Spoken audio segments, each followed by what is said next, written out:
o Deus que tudo fez.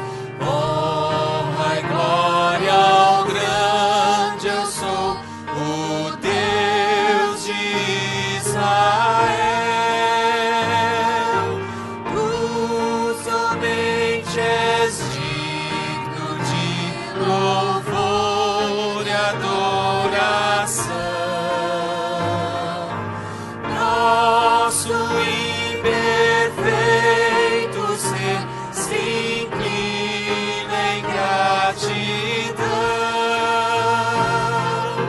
Santo é o Cordeiro que da morte nos livrou. Glórias ao Consolador que o Pai nos enviou. Tu que habitas entre os louvores, ó Senhor, vem estar presente entre nós. Amém.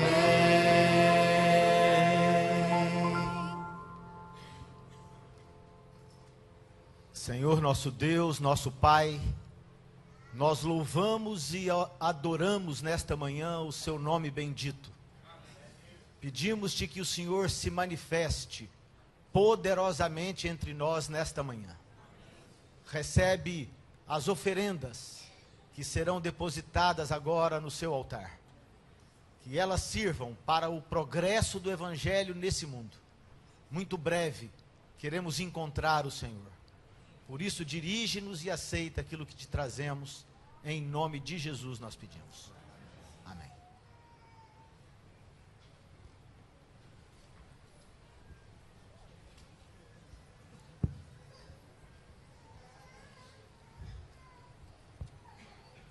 Ao estarmos nesse templo,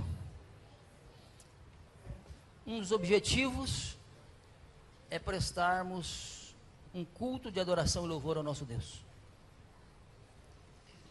E uma das maneiras de nós adorarmos o nosso Deus é trazer os nossos dízimos e as nossas ofertas para serem ofertados. Nesse momento nós daremos a oportunidade a cada um dos irmãos a louvar ao Senhor, colocando nas salvas os nossos dízimos e também as nossas ofertas. Os diáconos estarão passando as salvas para o recolhimento dessas ofertas.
São teus, ó Pai, os dízimos daquilo que nos dás e ofertas que te damos de coração. Aceitarás.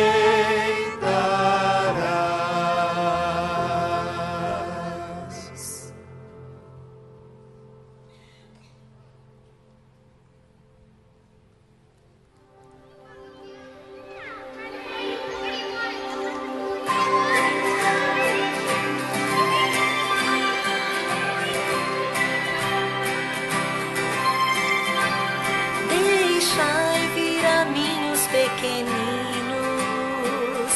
vinde a Jesus, deixai vir a mim os pequeninos, porque deles é o reino do céu. Deixai vir a mim os pequeninos, vinde a Jesus, deixai vir a mim os pequeninos, porque deles é o reino do céu.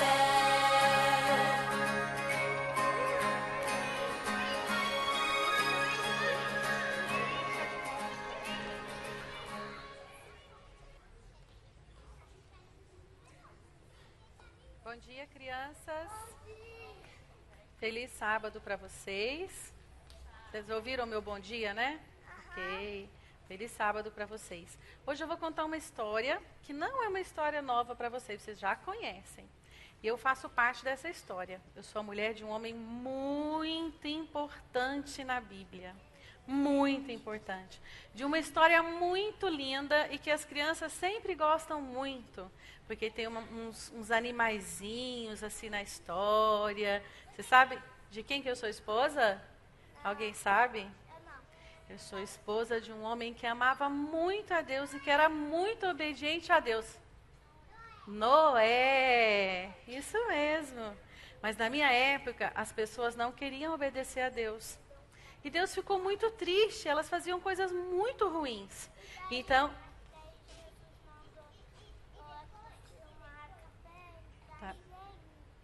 tá vendo como eu falei que vocês conhecem essa história?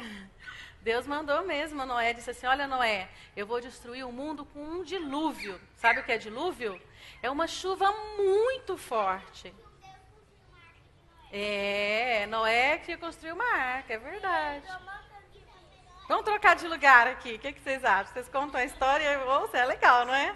Parabéns, fico feliz porque vocês conhecem a história. Isso é muito bom. E olha só, Deus disse: vou destruir. Quem viu a chuva de ontem? Ontem choveu muito forte aqui em Uberlândia? Choveu, né, Samuel? Mas era uma chuva, o dilúvio é uma chuva muito pior do que aquela. Muito pior. Com granizo e tudo, é verdade. Mas aí olha só, Noé disse assim: Senhor, mas vai chover, nós vamos morrer. Deus disse: não, as pessoas que me amarem não vão morrer. Você vai construir, igual os meninos falaram, um barco bem grande, bem grande, bem grande, bem grande. E vocês acham que Noé obedeceu a Deus? Obedeceu. Eu, Noé, os meus filhos, a minha família, nós obedecemos a Deus. E nós construímos um barco muito grande. Mas tem uma coisa, nós levamos para dentro desse barco, Deus mandou, nós levamos, olha, alimentos, porque dentro do barco a gente precisava comer, concordam? A gente levou comidinha para nós, mas nós levamos comida também para uma turma muito especial. Mas antes dessa turma chegar, Noé falava para todas as pessoas: olha, amem a Deus, venham ser amigos de Jesus. Mas eles não quiseram. Sabe o que eles falavam? Que Noé era doido. Você está maluco? Vai chover? Nunca choveu. Eles nunca tinham visto chuva. Naquela época não chovia. E aí eles não queriam mais saber. E Noé foi falando todo o tempo que ele construía a arca, mas ninguém acreditou no meu marido. Ninguém acreditou na gente. E aí um dia aconteceu uma coisa legal. Não era só a minha família que entra na arca. Deus mandou também, sabe o quê? Os animais. Mandou os pássaros. Eles foram em pares, igualzinho Deus mandou. Mandou também, além dos pássaros, mandou, olha, os ursos.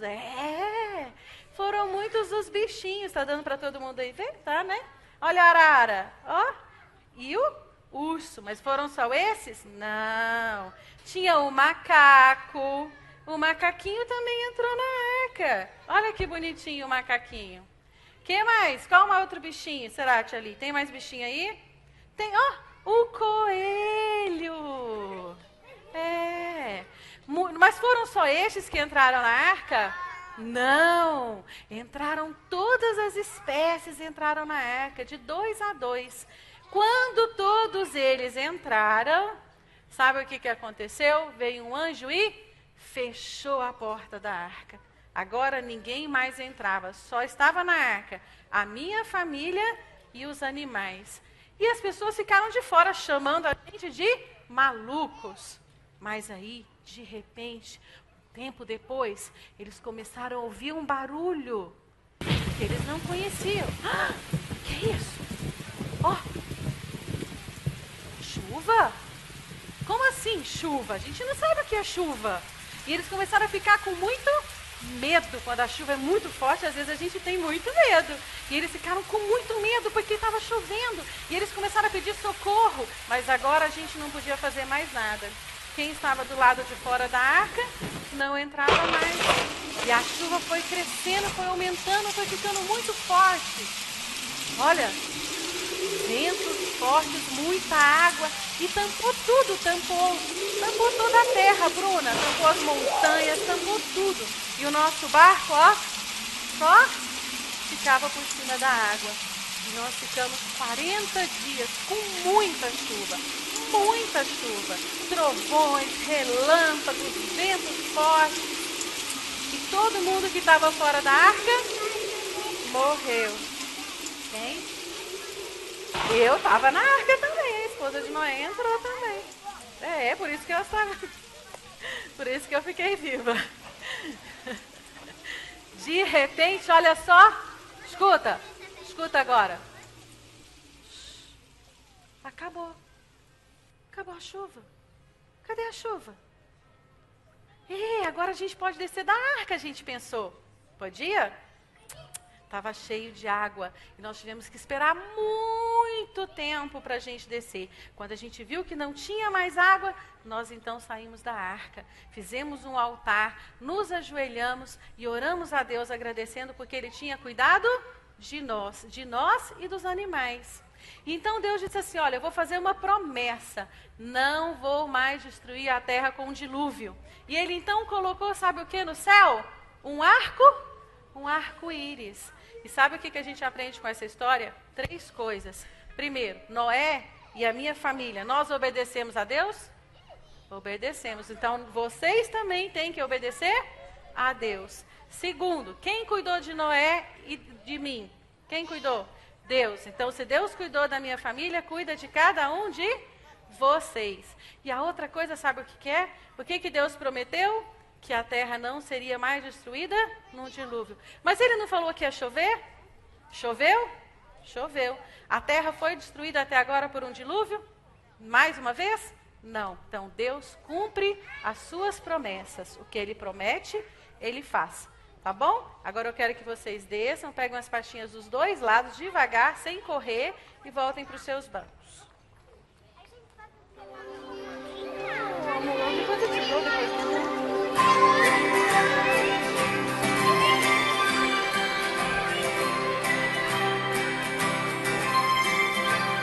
Deixai vir a mim os pequeninos, vinde a Jesus, vinde a Jesus, deixai vir a mim os pequeninos, porque deles é o reino do céu. Deixai vir a mim os pequeninos, vinde a Jesus, vinde a Jesus, deixai vir a mim os pequeninos, porque deles é o reino do céu.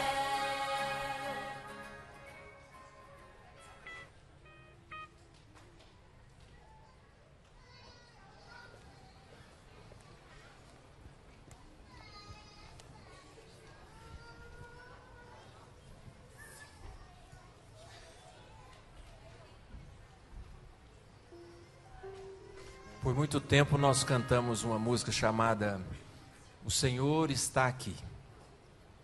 Nós não vamos cantar essa música hoje, mas nós sabemos que o Senhor está aqui. Tá? Aliás, nós cantávamos a música Sentimos a Presença do Senhor. Nós não vamos cantar essa música Sentimos a Presença de Deus aqui, mas nós sabemos que Ele está aqui. Então nós vamos cantar a música 470.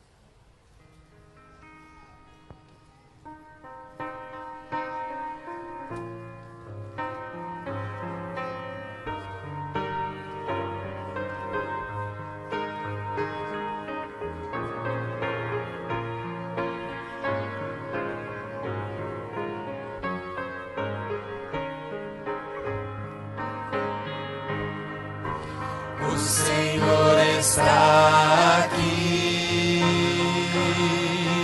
o Senhor está aqui, vinde adorá-lo, vinde exaltá-lo, o Senhor está aqui.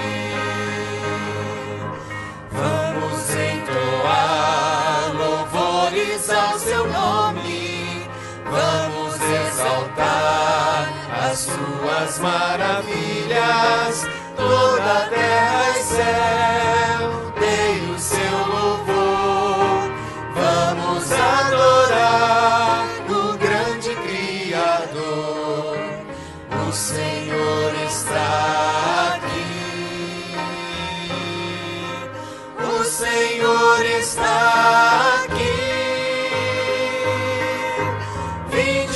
Adorá-lo, vinde exaltá-lo, o Senhor está aqui. Somente vocês.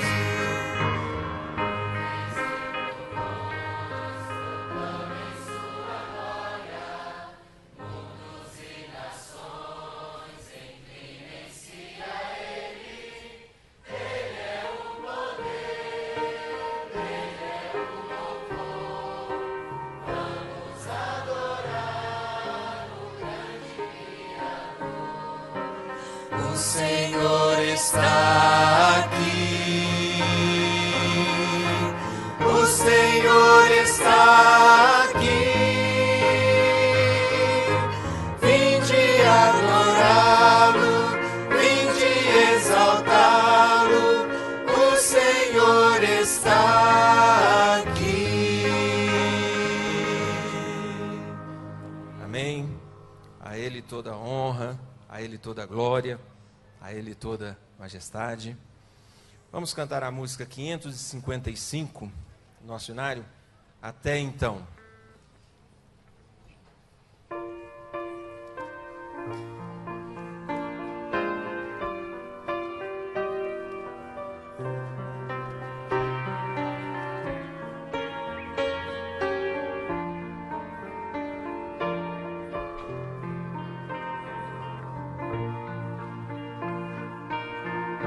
Meu coração alegre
pecado.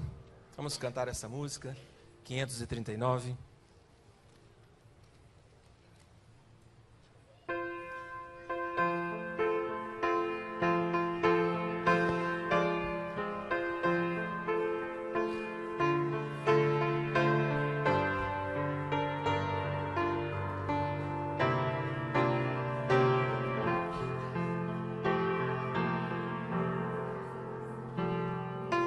Posso eu justificado ser com meu passado mal de pecador?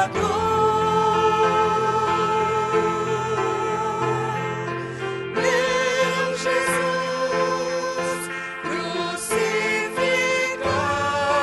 foi e salvo então eu sou por seu amor.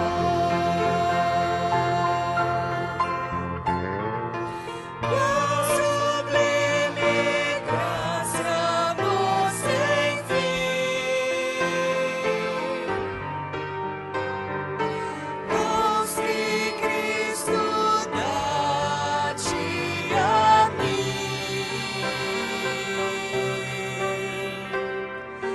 Com Jesus eu bem seguro estou, pois sua graça já me libertou.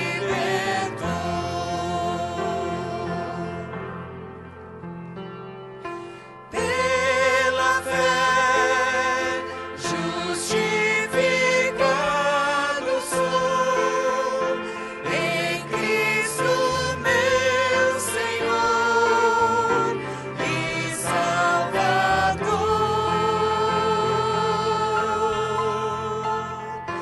Posso assim santificado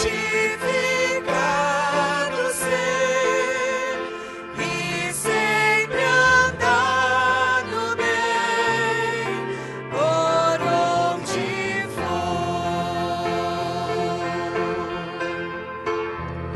Sei que minha força frágil é.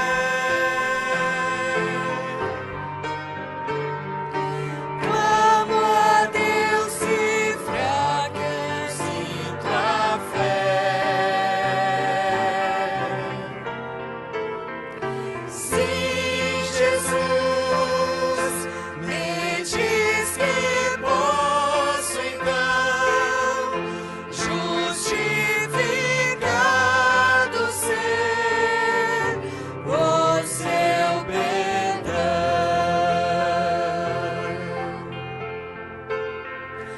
Glória a Deus, justificado sou, pois Cristo já limpou meu coração.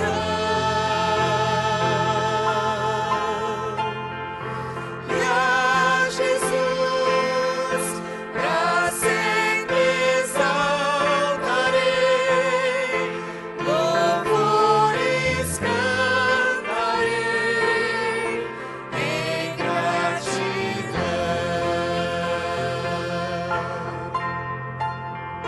Sei que vida eterna vai me dar. Sei que Cristo em breve irá voltar. E porque justificado fui com Ele ali no céu, terei meu lar.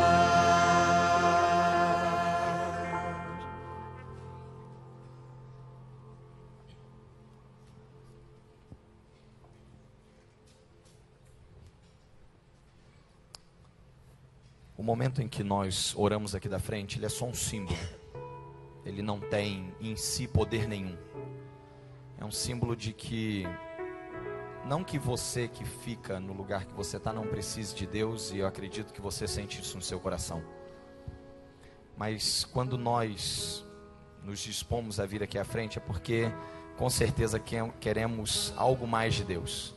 Seja espiritualmente, seja materialmente, da forma como você sabe, você propõe no seu coração.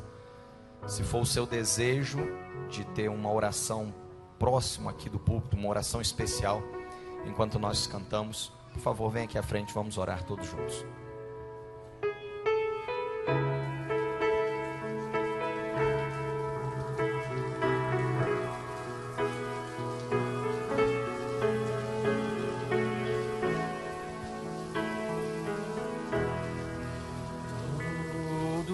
Vós que tendes sede, vinde às águas. Quem já se sente perdido, vinde tomar e beber. E inclinem seus ouvidos, e vossa alma viverá. Sede, vinde às águas, buscai ao Senhor enquanto se pode achar, invocai o seu nome enquanto perto ele está. Deixe o ímpio seu caminho, deixe o homem seus pensamentos maus e volte pro Senhor. Todos vós que tendes sede, vinde às águas. Já se sente perdido, vinde tomar e beber. E inclinem seus ouvidos, e vossa alma viverá. Quem estiver com sede, vinde às águas. Aqueles que conseguirem se ajoelhar, vamos nos ajoelhar nesse momento e falar com o nosso Deus.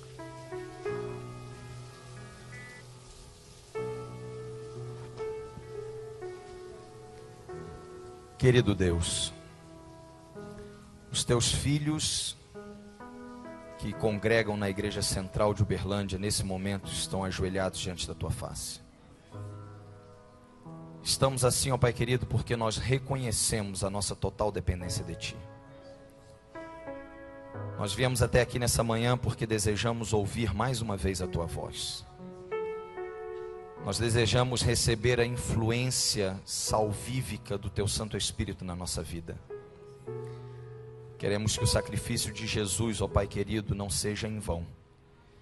Que o efeito dele possa produzir novidade de vida no nosso viver. E é porque temos no nosso coração esse desejo, ó Pai querido, que estamos prostrados, implorando que o Senhor nos abençoe. Implorando que o Senhor mais uma vez use o teu servo Janderson, para que ao ele trazer a tua palavra, essa palavra possa calar no profundo do nosso coração e fazer as modificações que o Senhor julga necessário no nosso viver. Imploramos que o Senhor nos guie. Imploramos que ao sairmos daqui também possamos sair com a influência salvífica que aqui nós vamos receber. Imploramos que o Senhor abençoe de uma forma muito especial as pessoas que vieram até o teu altar nesta manhã, desejosos de uma bênção especial tua. Que o Senhor, Pai querido, que conhece o nosso coração, que o Senhor possa nos conceder aquilo que é o melhor para nós, para que o seu nome seja exaltado na nossa vida. Imploramos pelos nossos queridos que não puderam estar aqui. O Senhor conhece o motivo. Se por acaso não for um motivo justificado, que o teu Santo Espírito possa nesse momento visitá-los, que o teu Santo Espírito os incomode, para que eles possam sentir a necessidade que nós sentimos da tua presença na nossa vida. Queremos implorar as pessoas que estão enfermas. Alguns até vieram nessa manhã com alguma dificuldade. Muitos outros teus filhos permaneceram em casa. Nós queremos implorar, ó Pai querido, que o Senhor visite a cada um e que o Senhor possa fazer a cura, se assim for da tua vontade. Imploramos pelos nossos queridos que estão nos assistindo através da internet, em qualquer lugar do mundo onde estiverem, que também possam ser alvos das tuas bênçãos. Fica conosco, ó Pai querido, concedendo-nos aquilo que nós mais precisamos, e que seja a tua influência, a tua presença como constante no nosso viver. Imploramos essas bênçãos não porque mereçamos alguma coisa, mas o fazemos justificados por Cristo Jesus, o nosso Salvador e Senhor, hoje e sempre. Amém, Senhor.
Posso compreender o amor de Deus. É tão difícil aceitar o seu sofrer por mim, fraco pecador. Ele subiu o monte em dor e ali sofreu em meu lugar. Só por isso eu bem sei que tem amor por mim. Sim, de tudo eu já sei e posso ver em mim quando sinto sua mão a guiar o meu viver. Eu sei que Ele é meu e tem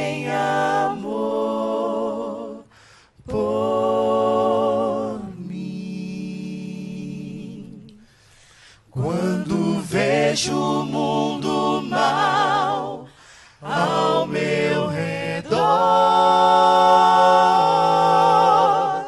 Percebo então quanto amor tem meu Jesus, ao deixar seu lar de luz, ter por cetro de cruz,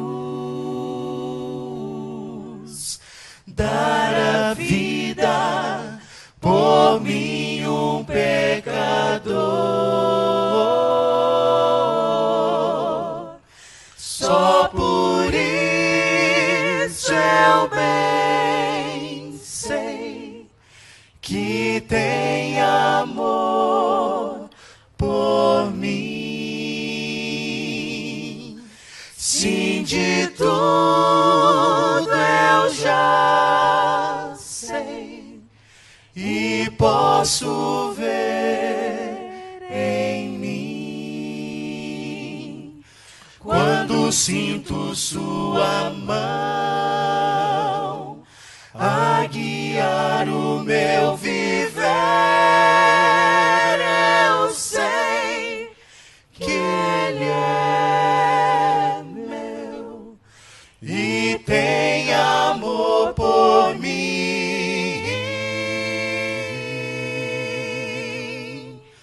e tem amor por mim. Amém.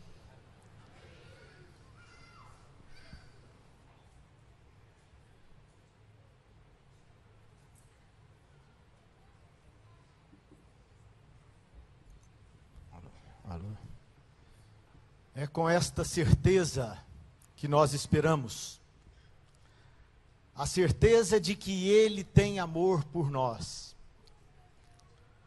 Paulo, certamente, o grande apóstolo dos gentios, compartilhava dessa ideia. Ao escrever a sua última carta, que possivelmente tenha sido a segunda carta a Timóteo, Paulo estava vivendo os últimos dias da sua vida. No momento em que escreve a segunda carta a Timóteo, ele estava preso em Roma. Nesse momento, ele já havia sido injustamente condenado e aguardava tão somente o cumprimento da sentença. Portanto, as últimas palavras que Paulo registra a Timóteo na sua segunda carta são as palavras finais do apóstolo. Nesse momento, Timóteo possivelmente era pastor da igreja de Éfeso. Paulo fundara essa igreja antes da sua prisão final. E os conselhos de Paulo para Timóteo nessa carta são conselhos inspiradores. Eu gostaria de convidá-lo a abrir a segunda carta de Paulo a Timóteo. Nós vamos ler no capítulo 2. Se em algum outro momento você quiser ler a carta toda, você perceberá que no capítulo 4 é onde Paulo escreve aquelas palavras que jamais se calarão. Aquelas palavras que foram como que registradas com fogo em pedra. Quando ele dizia que chegara o momento da sua partida. Ele disse: agora estarei sendo entregue como libação. Combati o bom combate, acabei a carreira e guardei a fé. Ou seja, Paulo compreendia que apesar do amor de Deus, ele estava nesse momento da vida, terminando a carreira. O que Paulo diz em outras palavras, no final dessa carta é o seguinte: para mim, acabou. Eu caminhei até aqui, combati o bom combate da fé. Mas agora, Timóteo, você fica. E eu tenho um conselho para você. E dentre os diversos conselhos, eu gostaria de destacar um nessa manhã, que é aquele que se encontra no primeiro verso do capítulo 2. Timóteo 2, 2 Timóteo 2, na segunda epístola, no verso 1, diz assim: Tu, pois, meu filho, fortifica-te na graça que há em Jesus Cristo. Fortifica-te na graça. Esse é o conselho de Paulo para Timóteo, seu filho na fé. Então, se é um conselho para fortificar-se na graça, é fundamental nós sabermos o que é graça, para que possamos nos fortificar na graça. O que é graça? Para compreender o exato conceito de graça, nós precisamos voltar assim uns 500 anos na história. Porque desde a igreja primitiva, primeiro século depois de Cristo, à medida que o cristianismo caminha, chega um momento na história que trevas espirituais cobrem o mundo. Mas no 16º século, nos anos 1500, a compreensão do conceito da graça se instala uma outra vez. Nós encontramos Lutero, o grande reformador alemão. Lutero era um homem que vivia em profunda depressão espiritual. Ele diz que, por vezes, durante uma semana só, ele realizava vários jejuns. Às vezes, ele diria mais tarde, ele afastava de si as cobertas nas noites frias, como meio de penitenciar-se por conta do seu coração impuro e iníquo. Ele escreveria mais tarde que a sua confusão mental aumentava ainda mais, quando por vezes ele lia o seu breviário, as suas orações, que faziam parte da sua rotina como monge. Em 1512, Lutero tornou-se doutor em teologia. E quando ministrava aulas às suas classes, a sua angústia muitas vezes se tornava ainda maior. Quando ele apresentava textos dos Salmos aos seus alunos, à sua classe, como Salmos 31, verso 1, Salmos 72, verso 2, onde está escrito: Deus, salva-me, segundo a sua justiça. Lutero pensava: como poderá Deus salvar-me na sua justiça? Uma justiça perfeita. Como Deus poderá salvar-me? Eu que sou tão imperfeito, contamino os lugares por onde vou, os meus pensamentos, a minha forma de viver. Lutero, lutando contra essas dificuldades, estudando as Escrituras, nós precisamos entender que o pensamento de Lutero fora formado dentro da filosofia dos escolásticos. Quem eram os escolásticos? Os escolásticos eram os teólogos que desde o 11º século até o 16º século, por mais de 500 anos, estiveram distribuindo entre as pessoas as suas conclusões teológicas sobre fé e razão, profundamente influenciados pelo pensamento de Platão e de Aristóteles. Ou seja, do ponto de vista deles, justiça é dar a cada um aquilo que ele merece. Lutero, portanto, pensava consigo: eu não mereço mais que o inferno. E é nessa luta que Lutero encontra alívio para o seu sofrimento, ao estudar a carta aos Romanos. Vamos abrir Romanos 1. Romanos capítulo 1.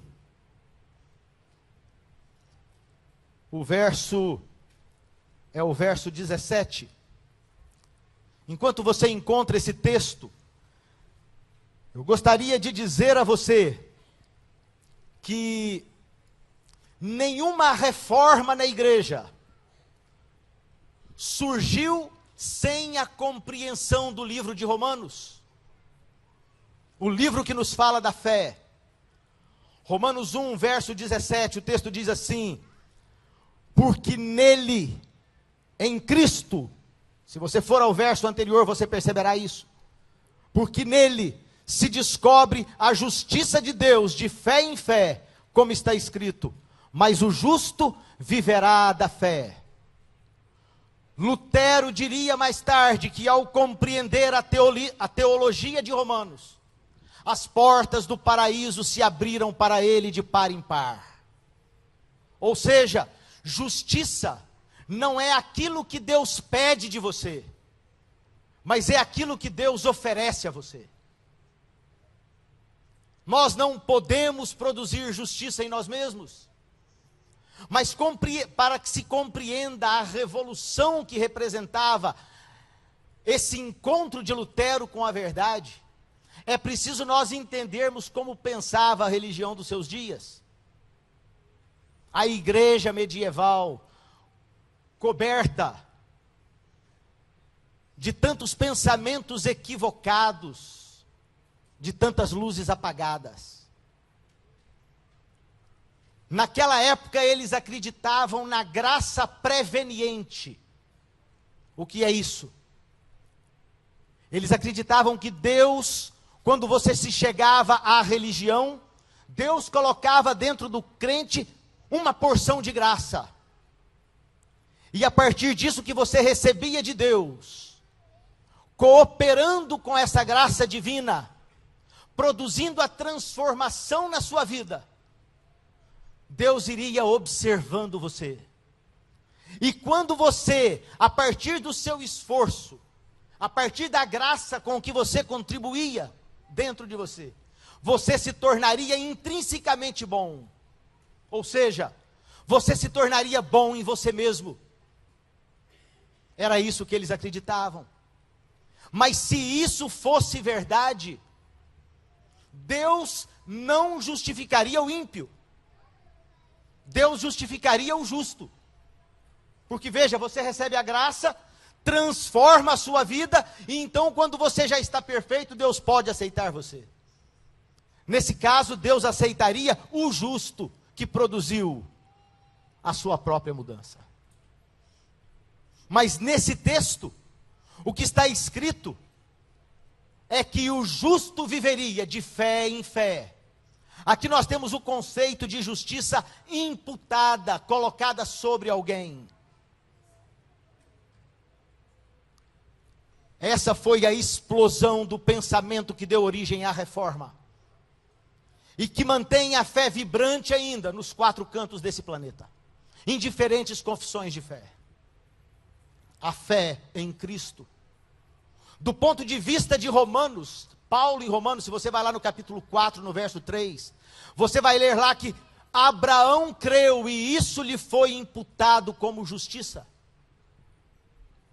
Imputação é quase como se fora uma declaração forense.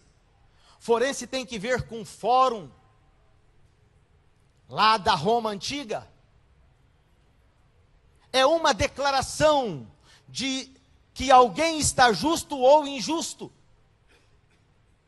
O que nós recebemos nesse texto é a informação da forma como a graça se manifesta.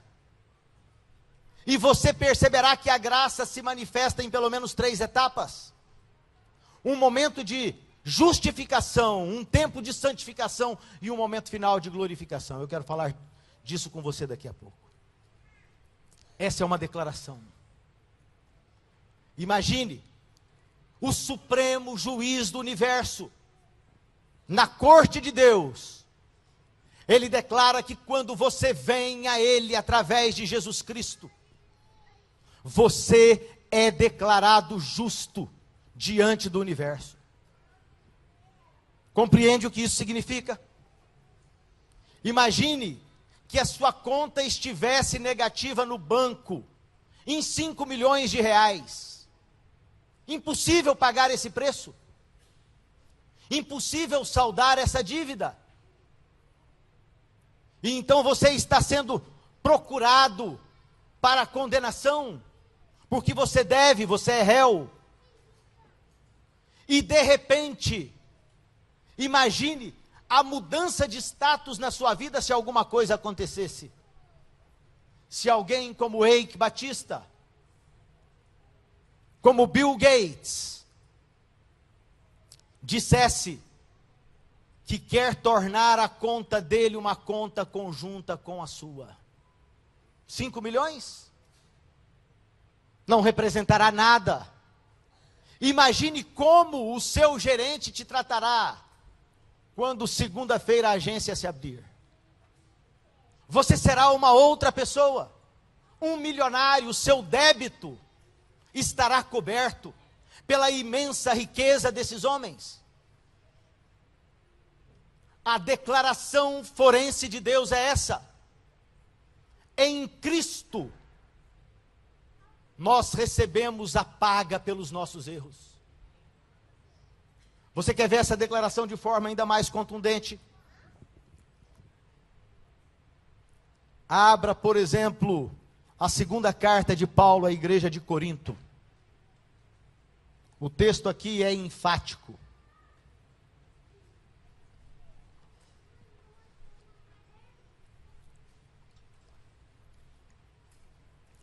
Segundo Coríntios, no capítulo 5, no versículo 21.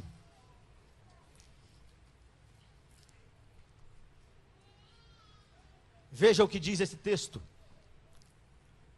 Aquele que não conheceu o pecado, ele o fez pecado por nós, para que nele fôssemos feitos justiça de Deus. Percebe o que está escrito aqui? Essa é uma declaração. Cristo declarou Deus, Cristo foi declarado culpado por Deus. E por isso ele morre na tumba no Calvário. Morre no Calvário e vai para a tumba. Quando nós olhamos para a cruz, nós vemos que havia pecados sobre a cruz. Mas não há pecados na cruz, nele. Os pecados estão sobre ele, mas não estão nele. Assim como nós percebemos justiça sobre nós, mas a justiça não está em nós. Essa é a troca de Deus. Nós somos justificados pela fé em Cristo. Algumas pessoas querem fazer parecer que a fé em si é algum tipo de obra. A fé é apenas um instrumento que toma posse da promessa de Deus. Nós somos pessoas injustas, temos pensamentos impuros, vivemos num mundo impuro, mas a declaração do universo é que quando nós nos chegamos a Deus através de Cristo, nós somos declarados inocentes. Percebe o que isso significa? Percebe a grandeza desse pensamento? Quando você olha para a cruz, quem está posto na cruz? Alguns dirão o Filho de Deus. De fato ele estava lá. Mas nós precisamos pensar às vezes diferente disso. Ali sou eu mesmo, na pessoa do meu representante.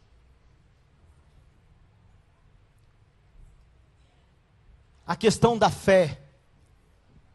Algumas pessoas entendem que precisam, que têm a capacidade de desenvolver a fé, e que a fé de uns é muito maior do que a fé de outros. Isso pode até acontecer.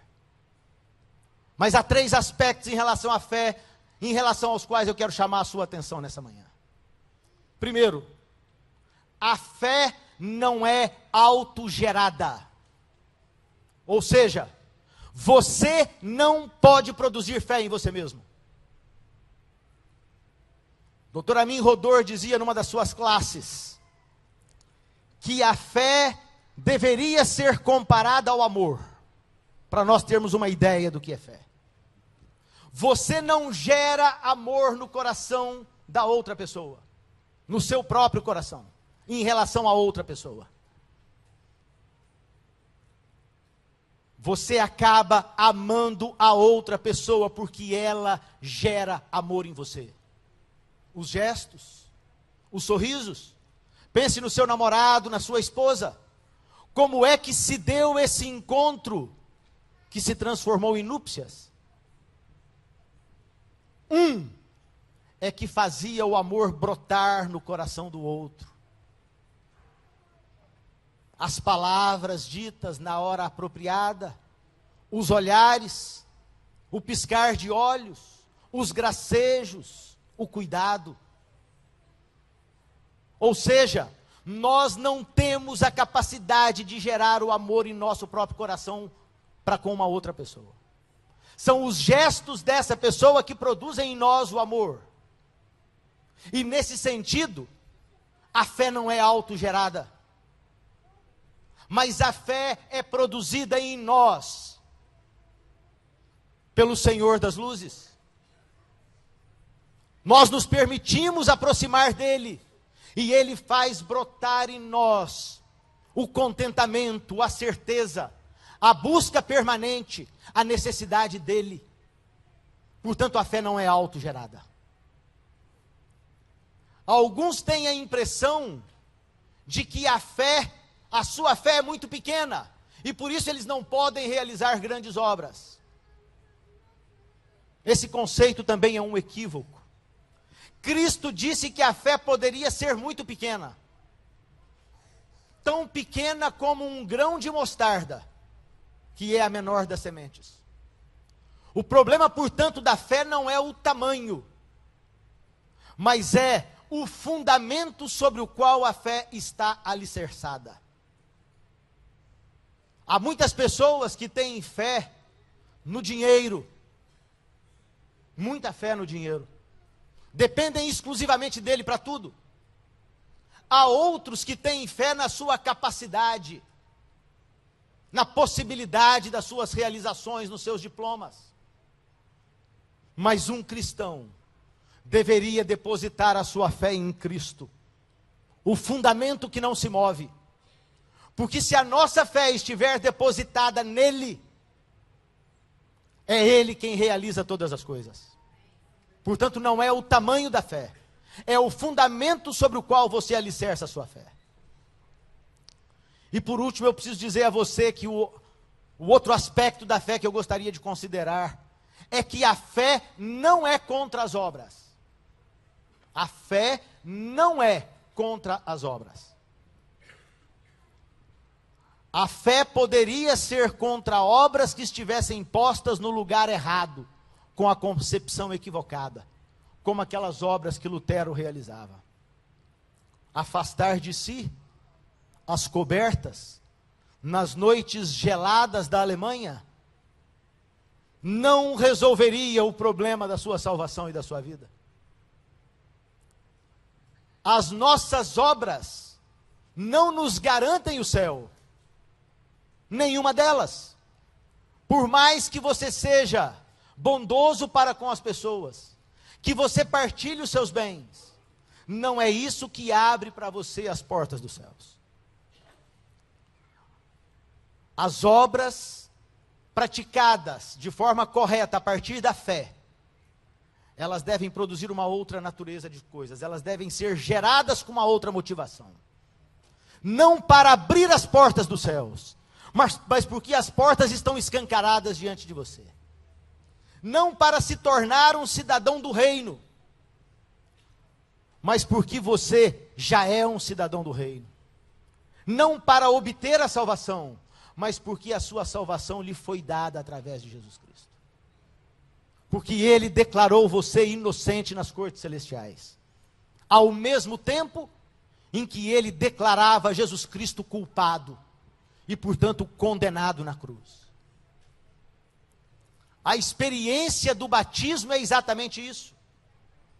Quando você vem a ele, e você tem uma vida passada de muitos anos, vividos de forma completamente descomprometida com o Evangelho, em diferentes lugares, sorvendo as delícias que esse mundo mau pode lhe oferecer, que são perversas, cobram um preço muito alto.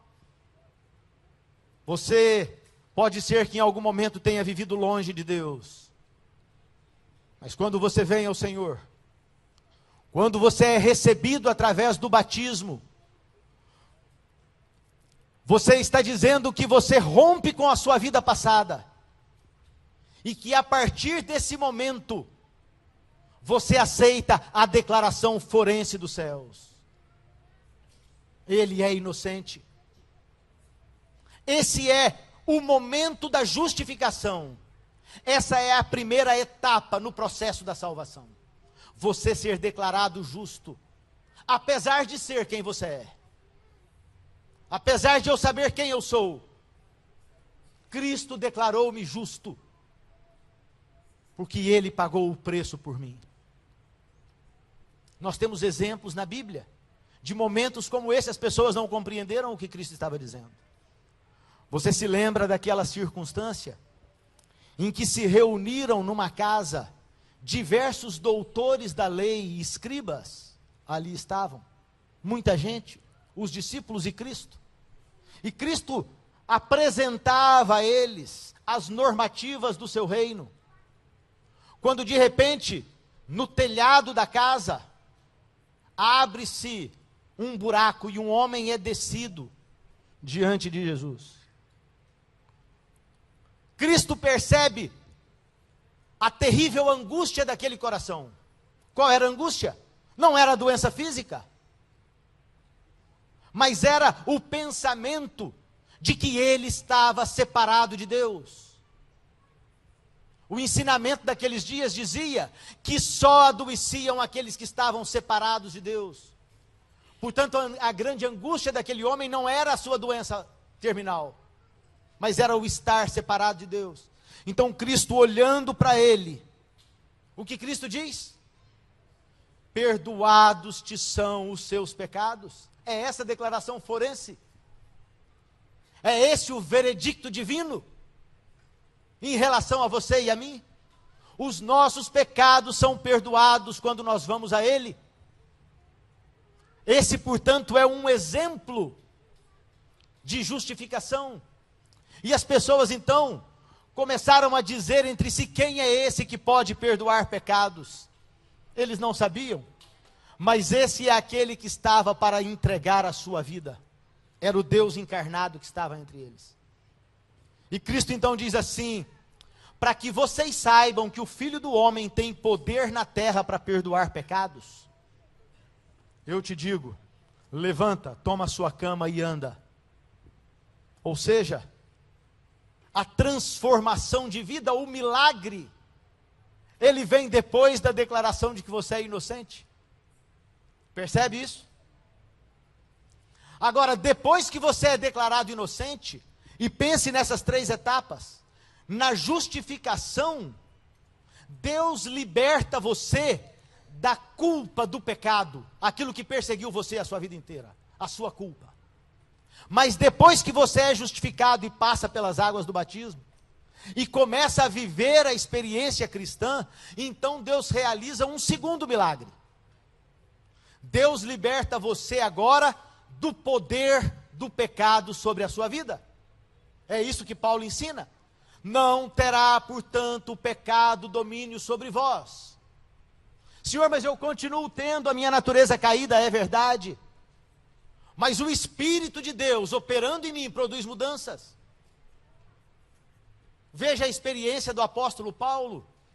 Ele chega a um momento na sua existência em que ele declara: não mais eu vivo, mas a minha vida foi transformada de tal maneira, em tal magnitude, que é Ele que toma as decisões em mim.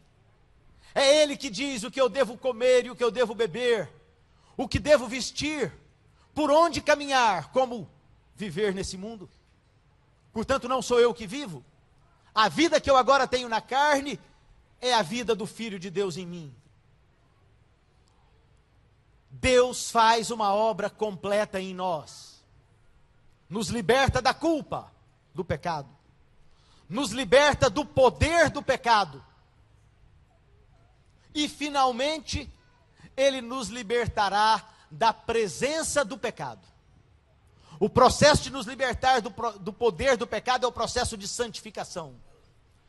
É o fato de que a sua vida, quando você vem a Cristo, quando você permanece na graça, como Paulo aconselhava Timóteo, fortifica-te na graça.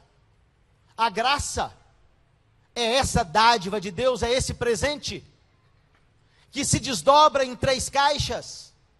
Uma caixa que te justifica, que te liberta da culpa do pecado.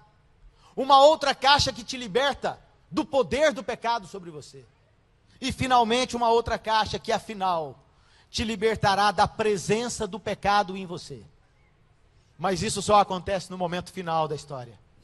Quando Ele vier e transformar você em alguém, em um corpo que não será mais corruptível, sujeito às inclinações pecaminosas do coração. Um exemplo dessa realidade foi constatado por alguns dos discípulos, que convidados por Jesus foram ao Monte da Transfiguração. Ali estavam Moisés e Elias, que haviam também experimentado a dureza do pecado, a culpa do pecado, o poder do pecado sobre eles. Mas depois de transformados, um deles ressuscitado, o outro sendo trasladado vivo, depois de terem sido transformados, eles agora com Cristo no Monte da Transfiguração, eles brilhavam, tinham vestes resplandecentes. Portanto, o conselho de Paulo para nós nesta manhã é que você se fortifique na graça. A graça é esse presente de Deus, que nos faz aceitáveis a Ele, que produz mudanças na nossa vida, e que afinal será responsável por levar-nos desse mundo para a vida eterna. Eu gostaria de pedir a um trio que vai cantar sobre graça. Essa música é um poema que diz para nós exatamente sobre graça, um vislumbre do amor de Deus. A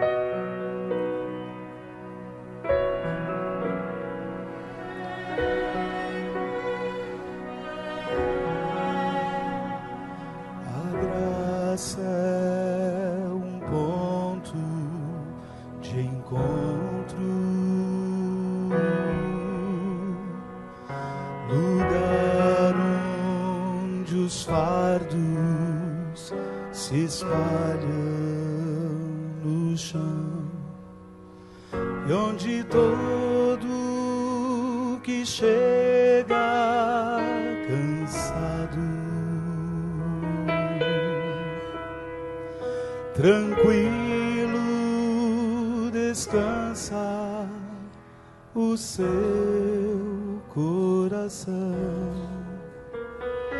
A graça se explica em uma cruz. Lá eu posso entender o que o céu me traduz. A morte era minha sentença, mas agora sou livre em Jesus.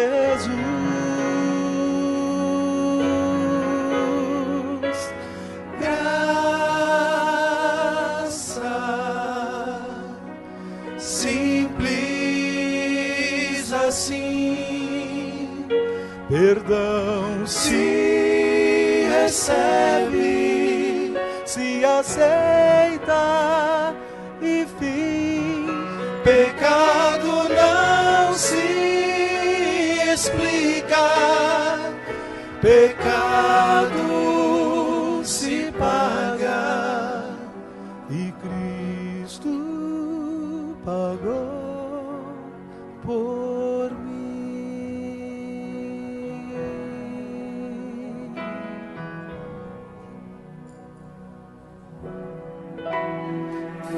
Havia imensa separação entre a raça caída e o Deus do perdão, mas a raça fechou o abismo e sem hesitar estendeu-nos a mão, mostrou-nos a estrada de volta à casa do Pai, onde iremos morar, nos dá esperança que move, a certeza que Cristo em breve virá.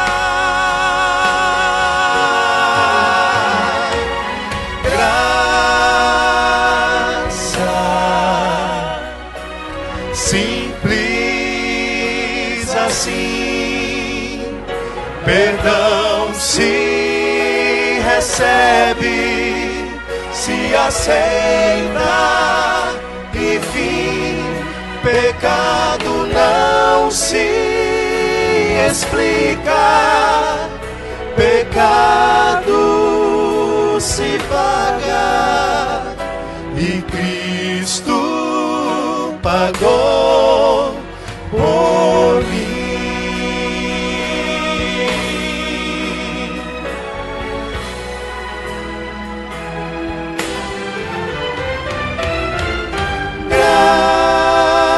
Graça simples assim, perdão se recebe, se aceita, e fim, pecado não se explica, pecado se paga, e Cristo pagou por mim,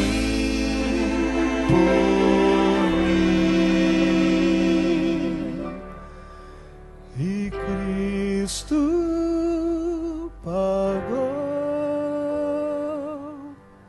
por mim. Graça, graça.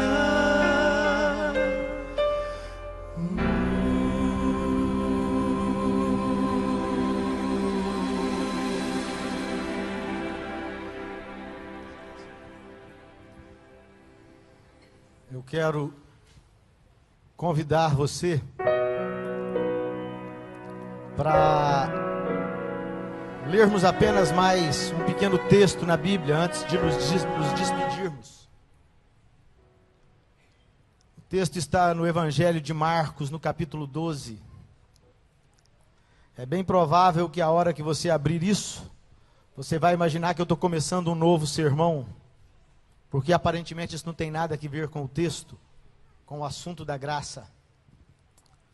Mas eu gostaria de compartilhar com você um pensamento que me ocorre aqui. Marcos 12, é o verso 28. O texto diz assim: aproximou-se dele um dos escribas, que os tinha ouvido disputar.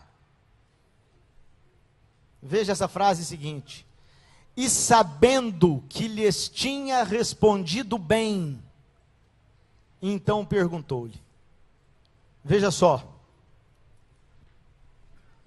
Essa é a terça-feira final. Na sexta-feira Jesus morreria.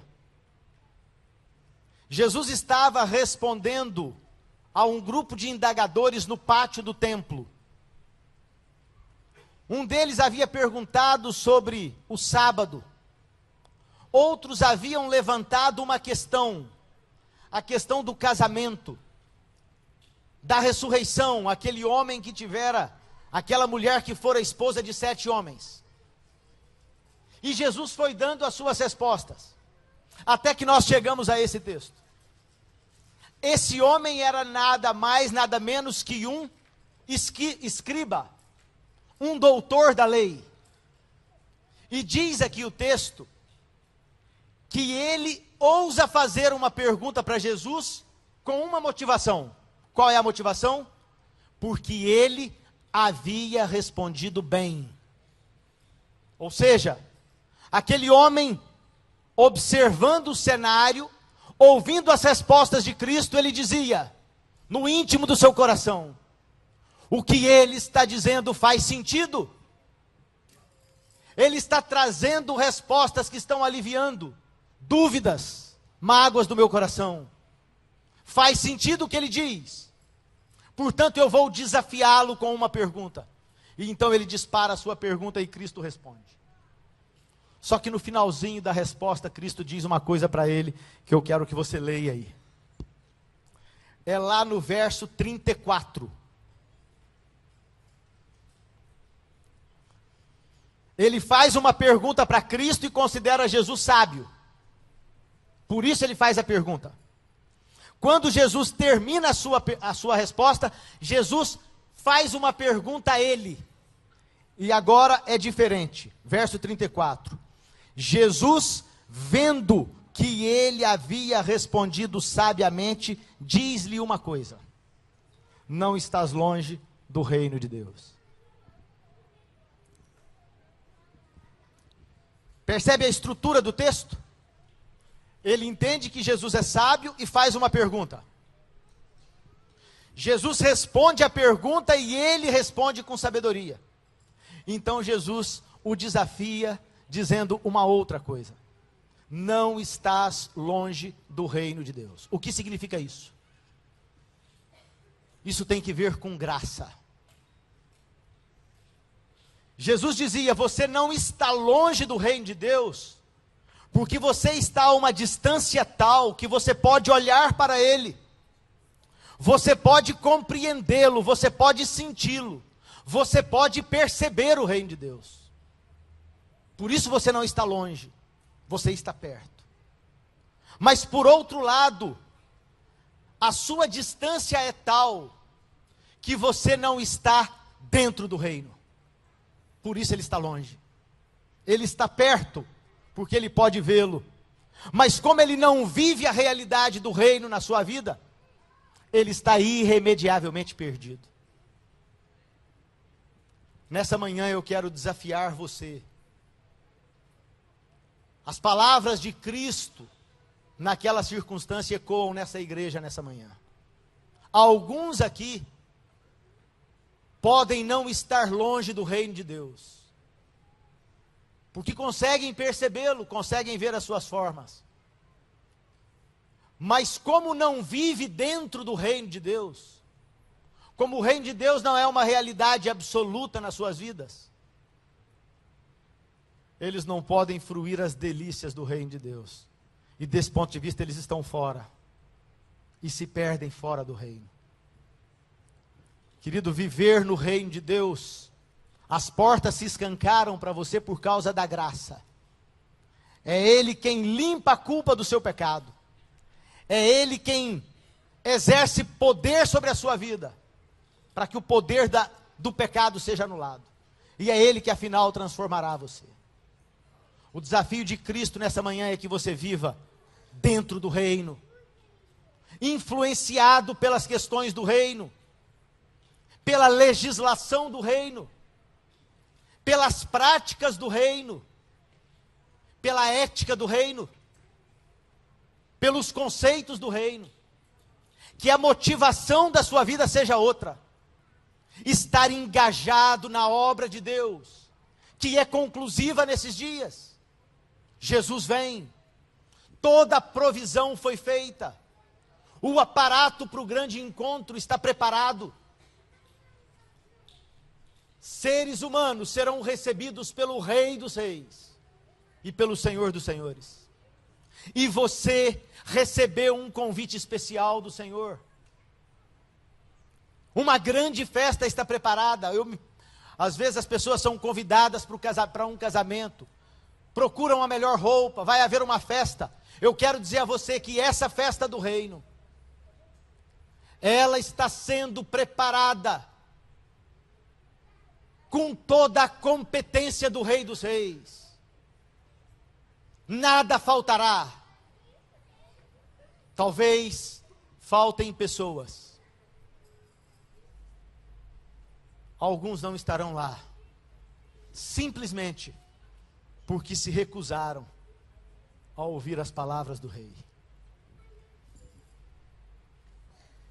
Que a sua experiência e a minha, nessa manhã, seja a experiência de permitir que a graça de Deus nos limpe da culpa, do poder do pecado, e muito em breve nos propicie o afastamento da presença do pecado em nós, quando subirmos com Ele para as mansões.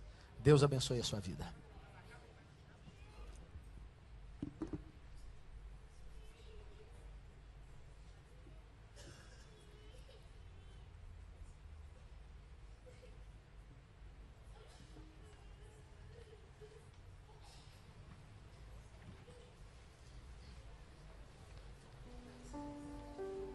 Vamos cantar a música Graça Excelsa, a música 208 do nosso inário. 208.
Nós não desejamos que você saia dessa atmosfera do reino de Deus.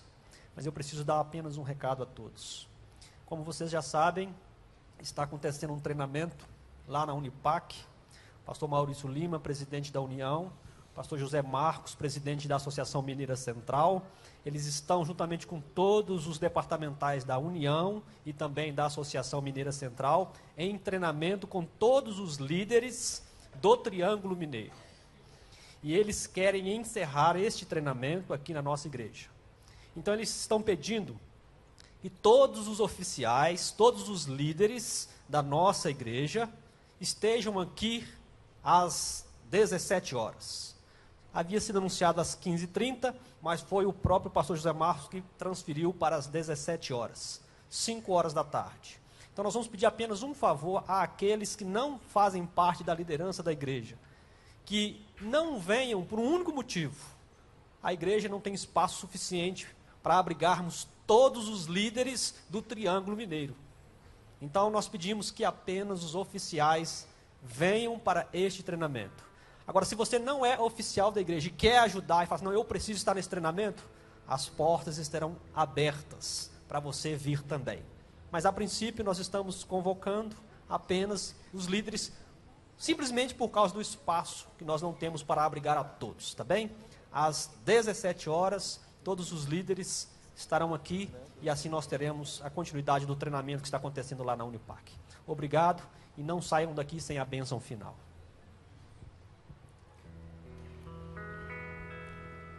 Senhor nosso Deus, nosso Pai, nós suplicamos que o Senhor nos fortifique na graça, a certeza da sua bênção, do seu perdão, do seu cuidado, da sua direção, de todas as provisões que o Senhor fez para a nossa vida, não apenas para essa vida terrena, mas sobretudo para as provisões futuras.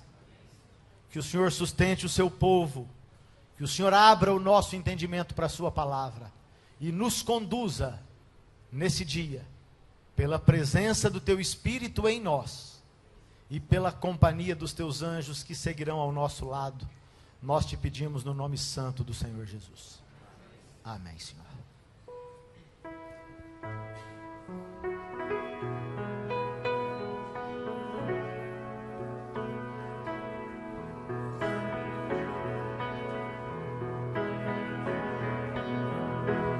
Em paz eu vou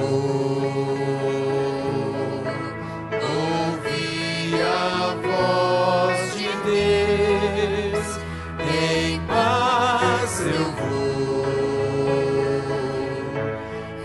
estou feliz, achei abrigo em sua casa, em paz estou com meu Jesus.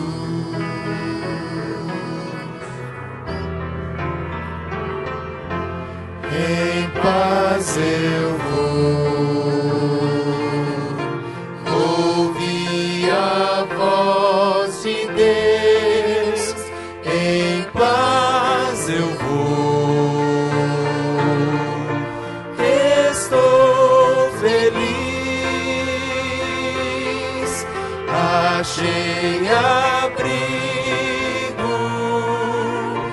em sua casa, em paz estou com meu Jesus. Achei abrigo em sua casa, em paz estou com meu Jesus.